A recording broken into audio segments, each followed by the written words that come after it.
Tuhan bersamamu.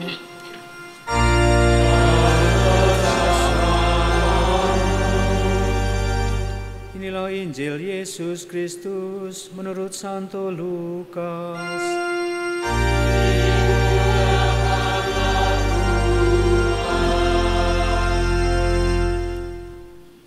Sekali peristiwa, Yesus berdiri di pantai Danau Genesaret. Banyak orang mengerumuni dia hendak mendengarkan firman Allah. Yesus melihat 2 buah perahu di tepi pantai. Nelayan-nelayannya telah turun dan sedang membasuh jala. Yesus naik ke dalam salah satu perahu itu, yaitu perahu Simon, dan menyuruh dia menolakkan perahu itu sedikit jauh dari pantai. Lalu Yesus duduk dan mengajar orang banyak dari atas perahu. Setelah selesai berbicara, Yesus berkata kepada Simon, "Bertolaklah ke tempat yang dalam dan tebarkanlah jalamu untuk menangkap ikan."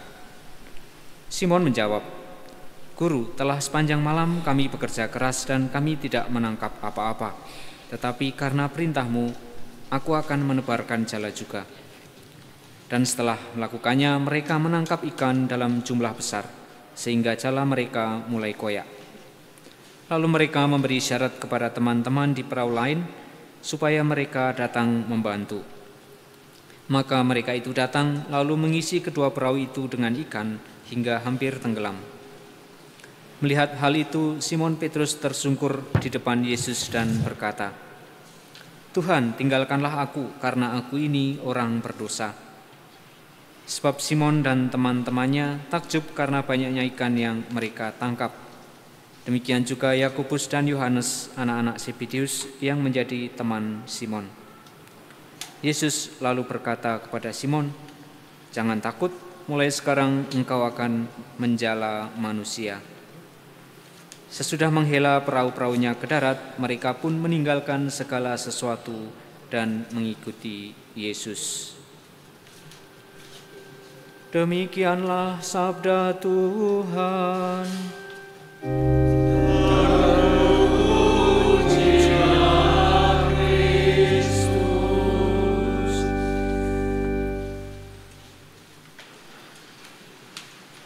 Ibu, bapak, dan saudara-saudari yang terkasih, orang-orang yang mengikuti Yesus itu bisa digolongkan menjadi 3. Golongan pertama adalah orang-orang yang berbondong-bondong ikut Yesus karena menyaksikan mukjizat mukjizat Yesus, dan mereka takjub saja lalu ikut kesini ikut, kesana ikut, karena menganggap dia sebagai nabi atau sebagai orang yang hebat gitu ya. Tetapi ya hanya sampai di situ saja. Lalu golongan yang kedua adalah golongan yang kita sebut sebagai para murid. Orang yang secara khusus diutus oleh Yesus untuk pergi ke desa-desa, ke kota-kota mewartakan Injil. Dan Injil mencatat kurang lebih ada sekitar 70 murid, mungkin lebih ya. Dan lalu golongan yang ketiga adalah para rasul yang masuk dalam lingkaran yang lebih dalam lagi. Dan kita juga bisa melihat dalam gereja juga ada 3 golongan orang yang mengikuti Yesus atau yang menjadi bagian dari gereja.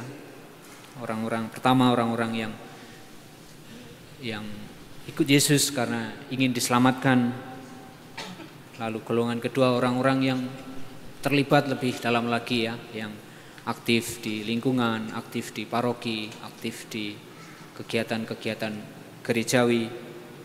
Dan lalu ada golongan ketiga yang menjadi penjala manusia ini, orang-orang yang tergerak untuk memperluas kerajaan Allah dan menjaring semakin banyak orang pada Yesus. Dalam konteks Injil Lukas jelas menjadi penjala manusia itu menangkap orang-orang untuk dibawa pada hidup, pada terang gitu ya. Namun ketika kita dipanggil atau diharapkan untuk menjadi penjala manusia, seperti apa yang diharapkan dari kita? Corak hidup macam apa yang diharapkan dari kita?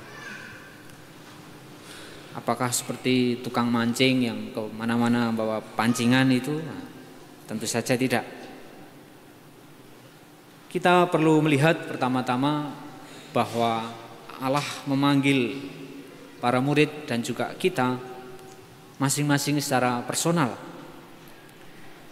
Dalam Injil kita mendengar Yesus tidak memberi pengumuman gitu ya, rekrutmen untuk rasul atau murid, tetapi dia mendekati secara personal Simon, Yohanes, dan Yakobus, orang-orang yang ia pilih, ia kehendaki sebagai murid, selalu didekati secara personal.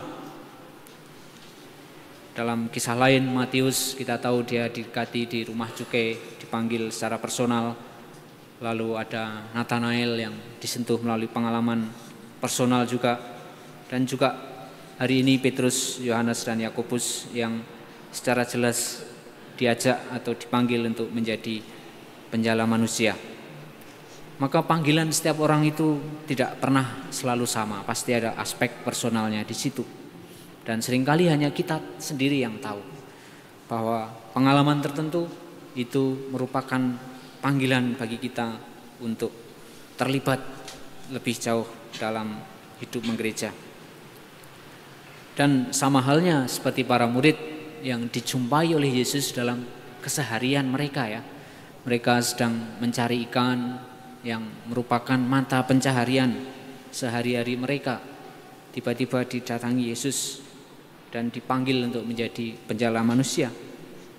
Mungkin Allah juga memanggil kita dalam keseharian hidup kita.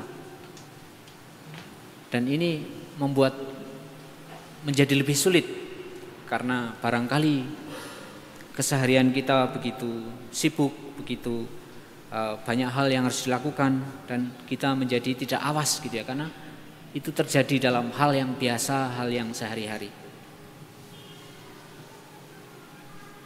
Maka menjadi penjala manusia berarti pertama, mengikuti panggilan personal yang kita yakini dipercayakan Tuhan kepada kita, yang seringkali terjadi dalam hidup sehari-hari kita. Yang kedua, panggilan seperti ini seringkali membutuhkan suatu perubahan yang radikal, yang menyeluruh gitu ya. Dalam bacaan Injil di bagian terakhir disebutkan para murid atau ketiga murid itu langsung meninggalkan segala sesuatu dan mengikuti Yesus. Bisa dibayangkan seorang nelayan baru saja menangkap ikan dengan jumlah banyak, lalu tiba-tiba diminta menjadi penjala manusia dan mereka meninggalkan semua itu, perahunya, ikannya, apapun yang mereka miliki, jala dan sebagainya, mereka tinggalkan. Padahal itu sudah merupakan mata pencaharian mereka sejak lama. Sesuatu yang bisa menjadi pegangan gitu ya, menjadi andalan untuk hidup sehari-hari.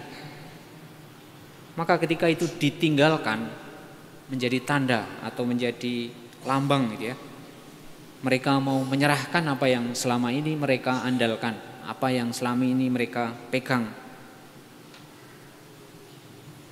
Maka perubahan radikal atau pertobatan radikal bukan hanya soal meninggalkan pekerjaan, tetapi lebih-lebih meninggalkan apa yang selama ini kita pegang. Melangkah ke suatu tempat, suatu wilayah yang kita sama sekali tidak tahu dan hanya berpegang pada Allah. Bukan berarti kita harus meninggalkan tanggung jawab kita. Kita tentu tetap harus melaksanakan apa yang menjadi tanggung jawab kita, tugas-tugas kita. Tetapi saya kira perubahan ini menuntut kita mengalihkan atau mengubah fokus kita, perhatian kita pada hal atau persoalan-persoalan, perkara-perkara yang semakin ilahi, semakin menuju pada tujuan yang dikehendaki Allah. Dan terakhir atau ketiga, kita bisa belajar dari keutamaan seorang nelayan. Saya beruntung pernah tinggal kurang lebih 1 minggu di sebuah kampung nelayan. Dan salah satu keutamaan nelayan yang saya amati adalah mereka itu orang yang tekun, orang yang bekerja keras. mereka akan bangun tengah malam untuk pergi melaut, dan kalau tidak tekun, terlambat sedikit saja sudah pasti akan berkurang hasil tangkapan mereka. Lalu baru pulang menjelang tengah hari, dan itu pun kalau sudah mendapat tangkapan yang cukup. Kalau belum, mungkin baru setelah tengah hari baru pulang. Dan lalu setelah itu masih harus mengolah atau mungkin menjual hasil tangkapan itu, lalu sisa hari dihabiskan untuk membasuh atau membersihkan jala supaya siap untuk melaut esok hari. Dan panggilan menjadi penjala manusia saya kira juga membutuhkan ketekunan yang sama. Menjala ikan mungkin lebih mudah karena ikan itu ngikut saja kalau di jala itu ya, bahkan bisa ditipu dengan pancing gitu ya. Dipancing itu kan menipu ikan ya, lebih mudah. Tetapi berhadapan dengan manusia, kita berhadapan dengan 1001 karakter dan kepribadian, dan kita membutuhkan ketekunan kerja keras di situ. Tidak sekali melepaskan jala dan kita bisa menangkap mereka, harus berkali-kali. Keutamaan kedua yang saya tangkap dari seorang nelayan adalah keterampilannya. Mereka ahli dalam apa yang mereka tekuni dalam bidang mereka. Tidak hanya soal menebar dan menarik jala, tapi juga segala seluk-beluk mengenai laut, mengenai perahu, mengenai angin, mengenai pasang dan surut mereka tahu. Sehingga menjadi penjala manusia mengandaikan kita juga punya pemahaman tentang orang lain, tentang sesama kita. Dan sebagaimana ikan itu tidak semuanya ditangkap dengan cara yang sama. Ada yang harus dipancing, ada yang harus dijala, ada yang harus ditombak. Juga manusia tidak bisa ditangkap dengan cara yang sama. Kita harus memahami bagaimana cara menangkap menjala manusia dengan cara yang berbeda-beda. Mungkin masih ada banyak keutamaan-keutamaan lain dari seorang nelayan yang bisa disebut. Tapi saya ingin menunjuk satu hal yang bagi Yesus penting dan dilihat dalam diri para murid atau ketika murid dalam Injil tadi, yaitu kerendahan hati. Petrus menunjukkan kerendahan hati itu ketika ia tersungkur di depan Yesus dan mengatakan, "Tinggalkanlah kami orang berdosa." Kesadaran diri bahwa kita ini adalah orang yang tidak pantas gitu ya di hadapan Allah. Kalau dalam bahasa Jawa itu ada satu istilah yang menurut saya pas, itu sekeng. Orang yang merasa diri sekeng itu tidak pantas gitu ya di hadapan Tuhan. Bukan secara material tapi lebih secara batin, secara rohani. Dengan merasa diri tidak pantas, kecil di hadapan Allah, kita justru bisa sungguh-sungguh mengandalkan Tuhan. Ketika kita punya hal yang bisa kita andalkan, entah itu kekayaan, entah itu kepandaian, mungkin kita akan mengandalkan itu. Tetapi orang yang merasa tidak pantas, orang yang merasa kecil pasti hanya akan mengandalkan Allah. Dan itu bagi saya yang dikenali oleh Yesus dalam diri para murid, yang lalu membuat ia memanggil mereka untuk menjadi penjala manusia. Tentu ada keraguan di awal. Petrus sendiri ragu-ragu untuk menebarkan jala, ragu bahwa orang yang di depannya ini sungguh-sungguh Mesias. Tetapi akhirnya keraguan itu terhapus ketika mereka meninggalkan segala sesuatu dan mengikuti Yesus.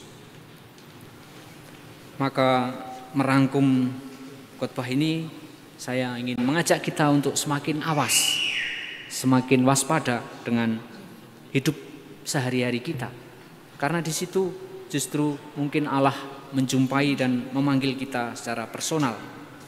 Dan kalau perjumpaan itu sesuatu yang mendalam, kita akan mengalami Allah yang begitu besar dan kita yang begitu kecil, kita yang begitu berdosa.